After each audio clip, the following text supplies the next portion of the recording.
வாங்க மதியம் லஞ்ச் என்னன்னு பார்க்கலாம். பீர்க்கங்காய் கடைஞ்சி வச்சுருக்கேங்க. வெங்காயம், தக்காளி, பீர்க்கங்காய் எல்லாமே போட்டு நல்லா எண்ணெயில் வதக்கி குக்கரில் வேக வச்சு கடைஞ்சாச்சுங்க.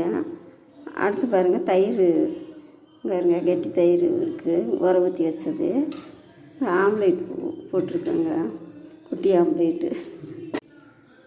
சாப்பாடு வச்சுக்கலாங்க, சுட சுட சாதம் இருக்குது. பீர்க்கங்காய் கடைஞ்சி பஜ்ஜிங்க, பீர்க்கங்காய் பஜ்ஜி கடைஞ்சது ஊற்றிக்கலாங்க. ஆம்லேட் வச்சுக்கலாங்க, பெப்பர் போட்டு ஆம்லேட் ஊற்றிருக்கேன், வெங்காயம்லாம் போடல.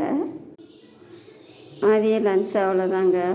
சுட சுட சாதம், பீர்க்கங்காய் கடைஞ்சி பஜ்ஜி, ஆம்லேட்டு, பெப்பர் போட்டு ஆம்லேட்டு, தயிர் இருக்குங்க. பிடிச்சிருந்தா ஒரு லைக் பண்ணுங்கள், ஷேர் பண்ணுங்கள், சப்ஸ்கிரைப் பண்ணுங்கள்.